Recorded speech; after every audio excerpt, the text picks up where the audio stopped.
The next question. Assalamu alaikum.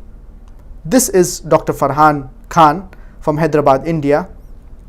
I want to ask whether sins of grandparents, forefathers have an impact on present future generations. I don't know, but this present generation of our family, including me, find ourselves in hardships and struggle, even for simple things. As for many others, it comes with ease, with a blink of an eye. I hope you will give guidance in this issue. Allah subhanahu wa ta'ala says in Surah An'am, chapter number 6, verse number 164, وَلَا تَزِرُ وَازِرَةُ وِزْرَ أُخْرَى. No soul shall bear the burden of the other soul. Every person is responsible for his or her actions. And I would request you to be optimistic. You should not be a pessimist person. You should be thankful to whatever Allah subhanahu wa ta'ala has given us. We all should be thankful to Allah subhanahu wa ta'ala. For example, if you make a profit of $10,000, it depends upon how you think. If you say, I've made only a profit of $10,000, it is not good.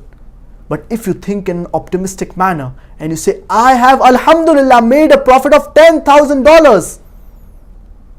Similarly, if you make a loss of $10,000 and if you are ungrateful to Allah subhanahu wa ta'ala and say, I have made a loss of $10,000.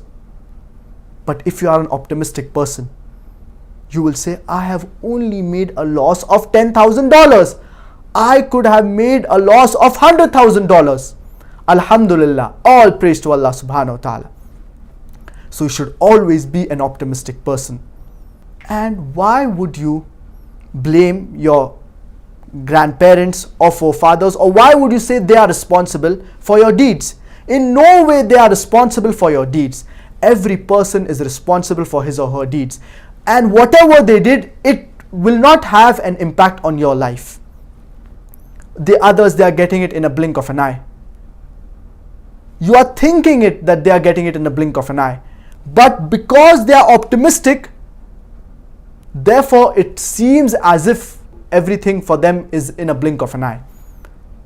So even if you are optimistic, you will have a peaceful and a happy life. And you should always be content to Allah subhanahu wa ta'ala for whatever He has given you.